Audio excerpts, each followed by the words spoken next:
اسلام قبول کرنے سے کئی سال پہلے حضرت عمر بن خطاب رضی اللہ تعالیٰ عنہ ایک دفعہ تجارتی قافلے کے ساتھ مال لے کر مکہ سے شام گئے۔ قافلے میں قریش کے کئی اور بڑے سردار بھی شامل تھے۔ یہ قافلہ شام کے سب سے بڑے شہر دمشق گیا اور وہاں اپنا مال بیچ کر مکہ واپس روانہ ہوا۔ تھوڑا سا فاصلہ طے کرنے پر حضرت عمر کو یاد آیا کہ ان کی ایک رشتہ دار خاتون نے انہیں کچھ سونا دیا تھا کہ اسے بیچ کر اس کے لیے کچھ کپڑے وغیرہ لیتے آئیں۔ انہوں نے اپنے قافلے کے ساتھیوں سے کہا کہ فلاں عورت کا کام کرنے واپس دمشق جا رہا ہوں، کوشش کروں گا کہ یہ کام کر کے جلدی واپس آ جاؤں۔ حضرت عمر دمشق واپس گئے تو بازار بند ہو چکے تھے۔ مجبوراً وہ ایک مسافر خانے میں ٹھہرے اور سو گئے۔ تھوڑی دیر کے بعد اللہ کا ایک بندہ مسافر خانے میں آیا۔ اس نے حضرت عمر کو جگایا اور اپنے ساتھ اپنے گھر لے آیا۔ یہ بات واضح نہیں تھی کہ وہ شخص حضرت عمر کو پہلے سے جانتا تھا یا ان کے والد خطاب سے ان کی واقفیت تھی۔ انہوں نے حضرت عمر کی بڑی خاطر و مدارت کی۔ کھانا کھا کر تو وہ سو گئے اور ان کا میزبان رات بھر عبادت کرتا رہا۔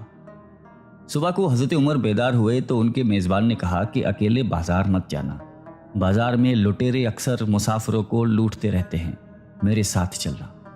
یہ کہہ کر وہ سو گیا کیونکہ رات بھر جاگ رہا تھا۔ حضرت عمر نے اسے جگانا مناسب نہیں سمجھا اور اکیلے ہی بازار چلے گئے۔ ابھی بازار کھلا بھی نہیں تھا، وہ بازار کھلنے کا انتظار کرنے لگے۔ کچھ دیر کے بعد ایک عیسائی پادری اپنے نوکروں کے ساتھ آیا اور حضرت عمر کی طرف اشارہ کر کے اپنے نوکروں کو حکم دیا کہ اس شخص کو پکڑ لو، یہ گرجے کا کام بہت اچھی طرح سے کر لے گا۔ اس زمانے میں حضرت عمر بڑے تنو مند پہلوان تھے۔ پادری کے نوکروں نے اس کو پکڑ لیا اور ایک پرانے گرجے میں لے گئے۔ پادری نے اس کو ایک ہتھوڑا دیا اور اس کو گرجے کی ایک دیوار توڑنے پر لگا دیا۔ ایسا معلوم ہوتا تھا کہ وہ اس جگہ پر ایک نیا گرجا بنوانا چاہتا تھا۔ حضرت عمر دن بھر کام کرتے رہے۔ کہیں شام کو جا کر چھٹی ملی، وہ تھکے ہارے واپس مسافر خانے میں آ کر بیٹھ گئے۔ پہلے ہی دن والا نیک آدمی پھر آیا اور اس نے پوچھا کہ آپ کدھر چلے گئے تھے؟ حضرت عمر نے اسے سارا قصہ بتا دیا۔ وہ شخص آج بھی ان کو اپنے گھر لے گیا اور ان کی بڑی خاطر و مدارت کی اور انہیں تاکید کی کہ کل بازار جاتے وقت مجھے ساتھ لے جانا۔ اس کے بعد وہ عبادت میں مشغول ہو گیا اور حضرت عمر سو گئے۔ دوسرے دن حضرت عمر بیدار ہوئے تو اپنے نیک میزبان کو سوتے پایا۔ انہوں نے اب کی بار بھی اس کو جگانا مناسب نہیں سمجھا اور اکیلے ہی بازار چلے گئے۔ اتفاق سے پھر وہی پادری اپنے نوکروں کے ساتھ آیا اور حضرت عمر کو پکڑ کر ساتھ لے گیا۔ ان کو غصہ تو بہت آیا، لیکن کیا کرتے، غیر ملک میں وہ اکیلے تھے اور کوئی ہتھیار بھی پاس نہیں تھا۔ دوسری طرف پادری کے ساتھ 7-8 نوکر تھے اور وہ سب ہتھیار بند تھے۔ پہلے دن کی طرح ہی حضرت عمر ہتھوڑے کے ساتھ گرجے کی دیوار توڑتے رہے۔ جب دھوپ تیز ہوئی تو پادری اور اس کے نوکر انہیں کام میں مشغول دیکھ کر چلے گئے اور حضرت عمر دیوار کے سائے میں دم لینے کے لیے بیٹھ گئے۔ اتنے میں وہ پادری گھوڑے پر سوار چپکے سے آیا اور حضرت عمر کے سر پہ ضرب لگائی اور کہا کہ ہم سب گھر گئے تو نے کام ہی چھوڑ دیا۔ اب حضرت عمر کو صبر کی تاب نہ رہی۔ انہوں نے ادھر ادھر نظر دوڑائی، ہر طرف سناٹا تھا۔ انہوں نے پادری کو گھوڑے سے کھینچ کر نیچے کر لیا اور اس کے سر پر ہتھوڑے مارنا شروع کر دیے۔ وہ بہت چیخا چلایا لیکن اس کی مدد کے لیے کوئی نہیں پہنچا۔ حضرت عمر نے ٹوٹی ہوئی دیوار کا ایک بھاری ٹکڑا اٹھا کر اس کے سر پہ دے مارا۔ وہ پہلے ہی زخمی تھا، اب اس نے دم دے دیا۔ اس کو مرتے دیکھ کر حضرت عمر تیزی سے بھاگ کھڑے ہوئے اور جس راستے سے دمشق آئے تھے وہ راستہ چھوڑ کر ایک دوسرے راستے پر چل پڑے۔ شہر سے کافی دور انہیں ایک خچر پر سوار رومی ملا جو روم سے تعلق رکھتا تھا۔ وہ ان کے ساتھ چلنے لگا۔ وہ کچھ باتیں کرنے لگا لیکن نہ حضرت عمر ان کی زبان سمجھتے تھے اور نہ وہ ان کی زبان سمجھتا تھا۔ اس نے یکایک اپنی تلوار پر ہاتھ ڈالا۔ حضرت عمر سمجھ گئے کہ وہ ان پر وار کرنا چاہتا ہے۔ انہوں نے فوراً ہی خچر سے اسے کھینچ لیا اور اس سے تلوار چھین کر ایک ہی وار میں اس کا کام تمام کر دیا۔ پھر آپ خچر پہ سوار ہو کر آگے چلے۔ اس کے بعد کیا ہوا اس کا حال خود حضرت عمر نے اس طرح بیان کیا ہے کہ اس جگہ سے روانہ ہو کر میں ایک گرجے پہنچا۔ یہاں عیسائیوں کی ایک جماعت رہتی تھی۔ میں گرجے کے اندر داخل ہوا تو گرجے میں رہنے والے سب لوگ میرے ارد گرد جمع ہو گئے اور مجھ سے میرے حالات کے بارے میں پوچھنے لگے۔ پھر وہ اپنے پادری کے پاس مجھے لے گئے۔ پادری مجھے نہایت غور سے دیکھنے لگا اور اس کے بعد کہنے لگا کہ ایسا معلوم ہوتا ہے کہ تمہیں کسی چیز کا خوف ہے۔ میں نے کہا کہ تم نے کیسے اندازہ لگا لیا کہ مجھے کسی چیز کا خوف ہے؟ اس نے میرے سوال کو ٹال دیا اور کہا کہ آپ جب تک چاہیں یہاں ٹھہریں، آپ کو یہاں کسی قسم کا کوئی خطرہ نہیں، آپ ہماری حفاظت میں ہیں۔ پھر اس پادری نے مجھے اپنے گھر میں مہمان کی طرح رکھا اور میری نہایتی خاطر و مدارت کی، اور پھر پوچھا کہ آپ کون ہیں؟ میں نے اسے بتایا کہ میں مکے کا رہنے والا ہوں اور قبیلہ قریش سے تعلق رکھتا ہوں۔ تجارتی قافلے کے ساتھ شام آیا تھا۔ تجارت کا مال بیچنے کے بعد ایک ضروری کام کے لیے مجھے اپنے قافلے سے جدا ہو کر واپس دمشق جانا پڑا۔ اب میں اپنے وطن واپس جا رہا ہوں اور راستہ بھٹک کر یہاں آ نکلا ہوں۔ پادری مجھے غور سے دیکھتا رہا اور بار بار طرح طرح کے سوال کرتا رہا۔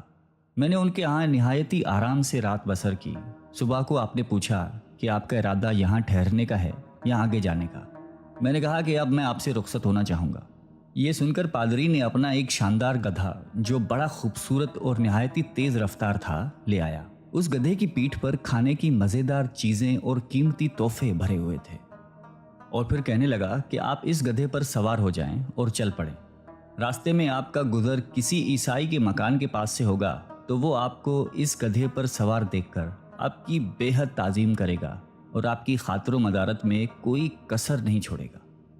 یہ کہہ کر پادری نے میرا ہاتھ پکڑا اور تنہائی میں لے کر کہنے لگا کہ اے عمر، آپ پر میرا حق واجب ہو گیا۔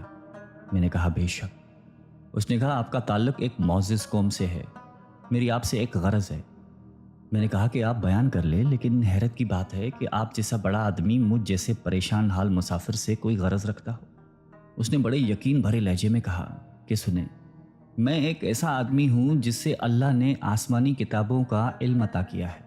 میں نے آپ کی ذات میں بہت سی ایسی نشانیاں دیکھی ہیں جو یہ ظاہر کرتی ہیں کہ جب ایک مقررہ مدت پوری ہو جائے گی تو حالات میں زبردست تبدیلی آئے گی۔ اس وقت آپ ہمارے ملک کے حاکم بن جائیں گے اور یہاں کے سب شہروں میں آپ ہی کا حکم چلے گا۔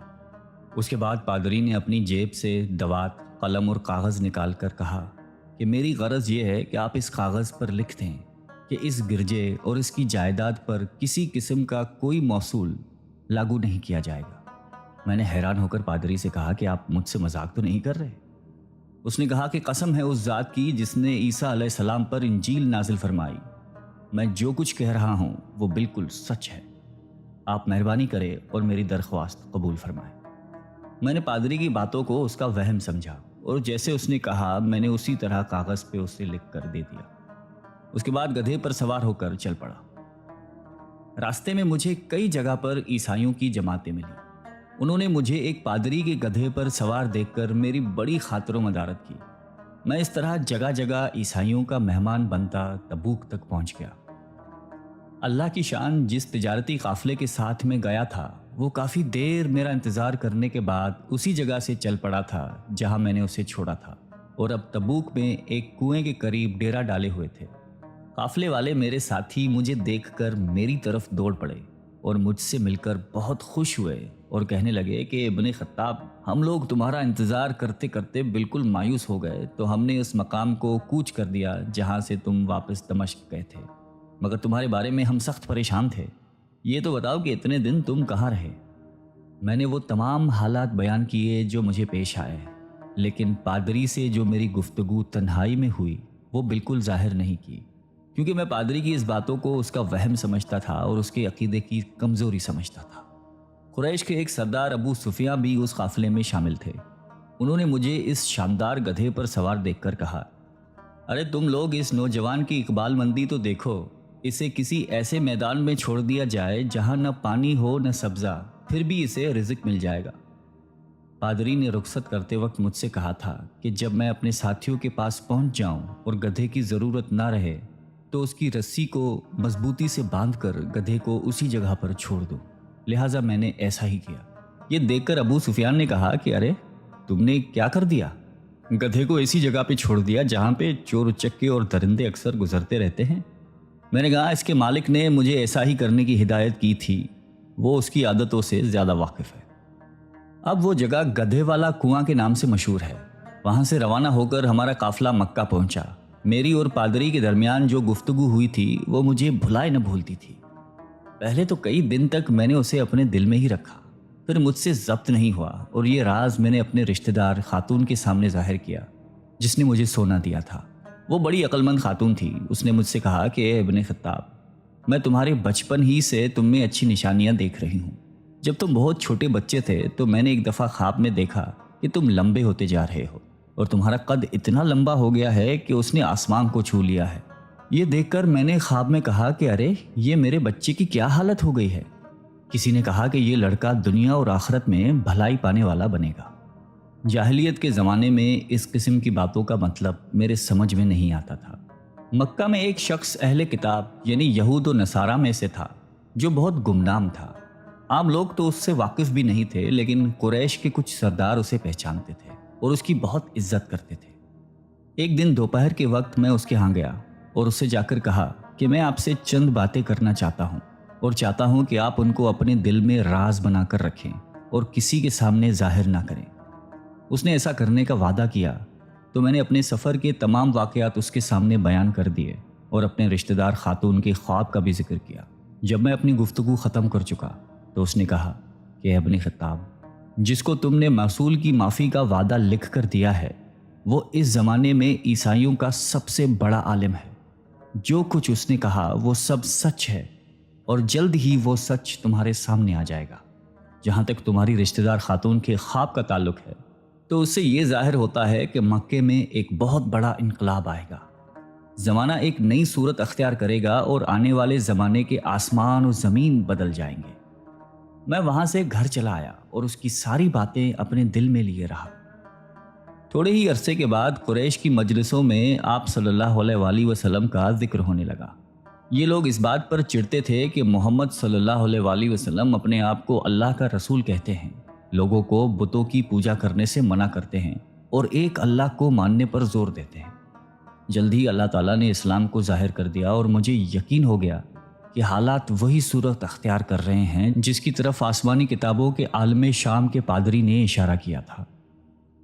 نبوت کے 6 سال حضرت عمر نے اسلام قبول کر لیا اور رسول اللہ صلی اللہ علیہ وآلہ وسلم کے جاں نثار ساتھی بن گئے۔ 11 ہجری میں آپ صلی اللہ علیہ وآلہ وسلم نے اس دنیا سے پردہ فرمایا تو حضرت ابو بکر مسلمانوں کے پہلے خلیفہ بنے۔ 13 ہجری میں انہوں نے وفات پائی تو حضرت عمر خلیفہ بنے۔